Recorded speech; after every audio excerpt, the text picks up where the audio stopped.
İsrail ordusu Suriyaya zərbələr indirdi. Paytaxt ətrafında partlayışlar oldu. İsrail Hərbi Hava Qüvvələrinə məxsus pilotsuz uçuş aparatları Suriyanın yeni hakimiyyət orqanlarının nəzarətində olan və Dəməşqin cənub-qərb ətraflarında asayişin bərpası əməliyyatlarında iştirak edən təhlükəsizlik qüvvələrinin bölmələrinə hücum edib. Report xəbər verir ki, bu barədə Suriya mənbələrinə istinadən Al-Mayadin telekanalı məlumat yayıb. Bildirilib ki, İsrailin PUA-ları təhlükəsizlik qüvvələrinin cəmləşdiyi ərazilərə azı 5 zərbə indirib. Hücum Dəməşqdəki keçid hökumətinin Daxili İşlər Nazirliyinin rəsmilərinin paytaxtın cənub-qərbindəki druzların məskunlaşdığı Səhnayaya nəzarəti ələ keçirdiklərini və yerli silahlıları təqib etdiklərini açıqladıqdan sonra həyata keçirilib.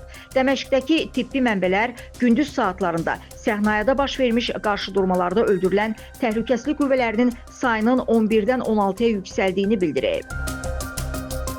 Üsyançıların itkiləri isə 6 nəfərə çatıb. İsrail PUA-larının zərbəsi nəticəsində bir Suriyalı təhlükəsizlik zabiti ölüb. İsrail Müdafiə Qüvvələri Baş nazir Benyamin Netanyahu və Müdafiə naziri İsrail Katsın əmri ilə qabaqlayıcı zərbə indirdiyini açıqlayıb.